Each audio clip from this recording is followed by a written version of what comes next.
ಸ್ಯಾಂಡಲ್ವುಡ್ನಲ್ಲಿ ಸಾಲು ಸಾಲು ಸಿನಿಮಾಗಳನ್ನ ತೆರೆಗೆ ತರುವ ಪ್ರಯತ್ನ ನಡೀತಾ ಇದೆ. ಹೊಸಬರ ಸಿನಿಮಾಗಳು ಕೂಡ ಇತ್ತೀಚೆಗೆ ಸದ್ದು ಮಾಡ್ತಾ ಇದೆ.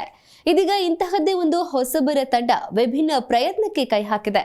ಓ ಮೈ ಇಂಡಿಯಾ ಚಿತ್ರದ ಹಾಡು ಮತ್ತು ಟ್ರೈಲರ್ ಬಿಡುಗಡೆ ಸಮಾರಂಭವು ಶ್ರೀ ಚಾಮುಂಡೇಶ್ವರಿ ಸ್ಟುಡಿಯೋದಲ್ಲಿ ನಡೆದಿದೆ. ಅಷ್ಟಕ್ಕೂ ಈ ಚಿತ್ರದ ಸ್ಪೆಷಾಲಿಟಿ ಏನು? ಸಮಾರಂಭದಲ್ಲಿ ಮಾತನಾಡಿದ ಚಿತ್ರತಂಡ ಏನಂದ್ರು? ಈ ಸ್ಟೋರಿ ನೋಡಿ ನಿಮ್ಗೆ ಗೊತ್ತಾಗುತ್ತೆ.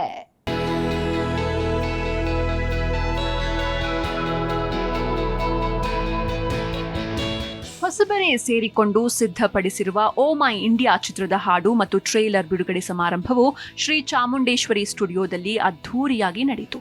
ಹಿರಿಯ ನಟ ಎಂಎಸ್ ಉಮೇಶ್, ಸಮಾಜ ಸೇವಕ ಮಹೇಂದ್ರ ಮುನ್ನೋತ್ ಮತ್ತು ನಿರ್ಮಾಪಕ ಡಾಕ್ಟರ್ ಲಯನ್ ಎಸ್ ವೆಂಕಟೇಶ್ ಕಾರ್ಯಕ್ರಮಕ್ಕೆ ಚಾಲನೆ ನೀಡಿ ತಂಡಕ್ಕೆ ಶುಭ ಹಾರೈಸಿದ್ರು.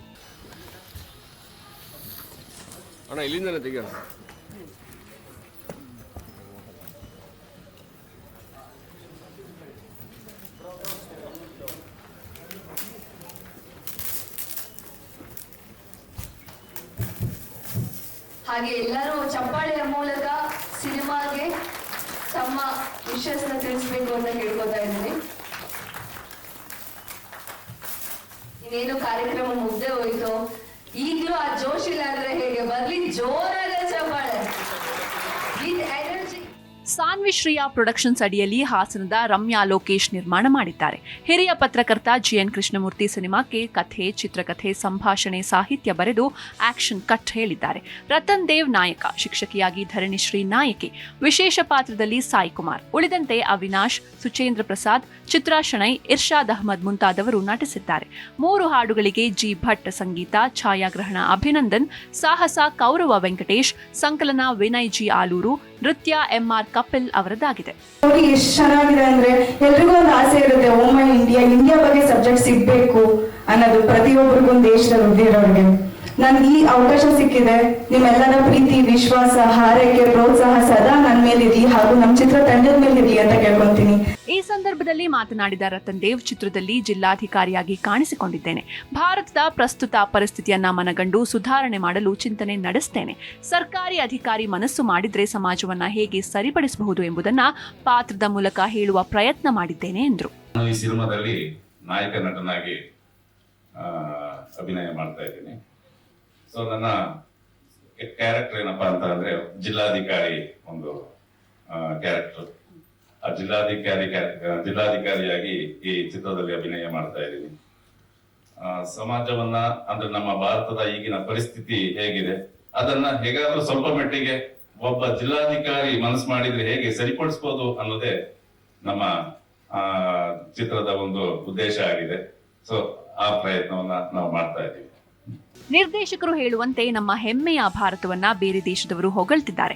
ಆದ್ರೆ ನಮ್ಮವರು ಇಲ್ಲಿಯ ಗಾಳಿ, ಶಿಕ್ಷಣ ಪಡೆದು ಬದುಕನ್ನ ಕಟ್ಟಿಕೊಳ್ಳೋದಕ್ಕೆ ನೆರೆಯ ದೇಶಕ್ಕೆ ಹೋಗಿ ನಾಡನ್ನ ಹರಾಜು ಹಾಕ್ತಿದ್ದಾರೆ. ದೇಶದ ಭ್ರಷ್ಟ ವ್ಯವಸ್ಥೆಯನ್ನ ಹೇಗೆ ಸರಿಪಡಿಸಿಕೊಳ್ಬೇಕು? ದೇಶದ ಅಭಿವೃದ್ಧಿಗಾಗಿ ಪ್ರಧಾನಮಂತ್ರಿಯಿಂದ ಗ್ರಾಮ ಪಂಚಾಯಿತಿ ಸದಸ್ಯರು ಇದ್ರೂ ಕೂಡ ಏನೂ ಮಾಡ್ಲಿಕ್ಕೆ ಆಗ್ತಾ ಇಲ್ಲ. 95% ಪ್ರಜೆಗಳನ್ನ 5% ರಾಜಕಾರಣಿಗಳು ಆಳ್ತಾ ಇದ್ದಾರೆ. ಪ್ರಜೆಗಳೇ ಪ್ರಭುಗಳು ಆಗಬೇಕಾದವರು ಇಂದು ಚುನಾಯಿತ ಪ್ರತಿನಿಧಿಗಳ ಹತ್ತಿರ ಗುಲಾಮರಾಗ್ತಿದ್ದೇವೆ. ಇಂತಹ ಕೆಟ್ಟ ವ್ಯವಸ್ಥೆ ತೊಲಗಬೇಕು. ಇದರ ವಿರುದ್ಧ ಒಬ್ಬ ಹೋರಾಡಲು ಮುಂದೆ ಬಂದ್ರೆ ಇತರರು ಕೈ ಜೋಡಿಸ್ತಾರೆ. ಆಗ ದೇಶ ಸರಿಯಾದ ಹಾದಿಗೆ ಬರುತ್ತೆ. ನಮ್ಮ ದೇಶ, ನಮ್ಮ ಸಮಾಜ, ಇದನ್ನು ನಾವುಗಳು ಅರ್ಥ ಮಾಡಿಕೊಳ್ಬೇಕು. ಇಂತಹ ಅರ್ಥಪೂರ್ಣ ಅಂಶಗಳನ್ನ ಚಿತ್ರದಲ್ಲಿ ತೋರಿಸಲಾಗಿದೆ. ಸಿನಿಮಾ ನೋಡಿದ ಪ್ರತಿಯೊಬ್ಬ ಪ್ರೇಕ್ಷಕನ ದೃಷ್ಟಿಕೋನ ಬದಲಾಗುತ್ತೆ ಅಂತ ಜಿಎನ್ ಕೃಷ್ಣಮೂರ್ತಿ ಹೇಳಿದ್ರು. ನಮ್ಮಲ್ಲಿರುವ ಕಲೆನ ಮುಚ್ಚಿ ಭಾರತ ಮಗಳ ಕಗ್ಗೋಲೆ ಅಂದ್ಬಿಟ್ಟು ನಾವು ಆವಾಗಲೇ ಒಂದು ರಾಜ್ಯ ಮಟ್ಟದ ಪ್ರಶಸ್ತಿ ತಗೊಂಡಿದ್ದು. ಅದಾದ್ಮೇಲೆ ನನ್ನ ಸ್ನೇಹಿತರ ನಾವು ಡಿಗ್ರಿ ಆದ್ಮೇಲೆ ದೂರ ಆಗ್ಬಿಟ್ಟು 20 ವರ್ಷಗಳು ದೂರ. ಅವರೆಲ್ಲವರಿಂದ ನನ್ಗೆ ಗೊತ್ತಿಲ್ಲ, ನಂಗೆ ಆಮೇಲೆ ನಮ್ಮ ಲಯನ್ ವೆಂಕಟೇಶ್ ಅವರು ಇಂಥವ್ರು ನಮ್ಗೊಂದು ಆಶ್ರಯ ಕೊಟ್ಟು ಅವತ್ತಿಂದ ಪ್ರತಿಯೊಬ್ರು ನಂಗೆ ಕೈ ಹಿಡಿದು ನಂಗೆ ಬದುಕು ಕೊಟ್ಟವ್ರೆ, ನಂಗೆ ಜೀವನ ಕೊಟ್ಟವ್ರೆ. ಇದುವರೆಗೂ ನಾನು ಇಲ್ಲಿ ಬದುಕ್ತೀನಿ ಅಂದ್ರೆ ನನ್ನ ಒಂದು ಸ್ನೇಹ ಸಂಬಂಧಗಳಲ್ಲೇ ನಾನು ಇವತ್ತು ಬದುಕ್ತಾ ಇರೋದು. ಅಂತಲ್ಲಿ ಇವತ್ತು ರತನ್ ದೇವ್ ಸಿಕ್ಕಾಗ ಎಲ್ಲೋ ಒಂದ್ಸಲ ಸಿಕ್ಕು ಗಾಡಿ ಏನೋ ಸಿಕ್ಬಿಟ್ಟು ಅನ್ಎಕ್ಸ್ಪೆಕ್ಟ್ ಆಗಿ ನಾನು ಯಾರ ಜೊತೆ ಎಲ್ಲ ಮಾತಾಡ್ಬೇಕಾದ್ರೆ ಅವ್ರು ಖುಷಿ, ಸರ್ ನಿಮ್ ವಾಯ್ಸ್ ಕೇಳಿ ಬಂದೆ, ನೀವು ಕೃಷ್ಣಮೂರ್ತಿಯಲ್ಲೂ ಸಹ ಅಲ್ಲಿ ತಪ್ಪಿಕೊಂಡು ಅದು ಮಾಡಿ ಇನ್ನೂ ಹಿಂಗೆ ಇದ್ದೀರಲ್ಲ ಸರ್, ಯಾಕೆ ಸರ್? ಇವತ್ತು ಭಗವಂತ ನನ್ಗೆ ಸಾಧ್ಯವಾದಷ್ಟು ಒಂದು ಆರ್ಥಿಕ ವ್ಯವಸ್ಥೆ ಚೆನ್ನಾಗಿಟ್ಟಿದ್ದಾನೆ. ಬೆಂಗಳೂರು, ಹಾಸನ, ಸಕಲೇಶಪುರದ ಸುಂದರ ತಾಣಗಳಲ್ಲಿ ಚಿತ್ರೀಕರಣ ನಡೆಸಲಾಗಿದೆ. ಸ್ವಾತಂತ್ರ್ಯ ದಿನಾಚರಣೆ ಸಮಯದಲ್ಲಿ ಚಿತ್ರವನ್ನ ಜನರಿಗೆ ತೋರಿಸಲು ನಿರ್ಮಾಪಕರು ಯೋಜನೆ ರೂಪಿಸಿಕೊಂಡಿದ್ದಾರೆ. Film bureau, Zee Kannada news.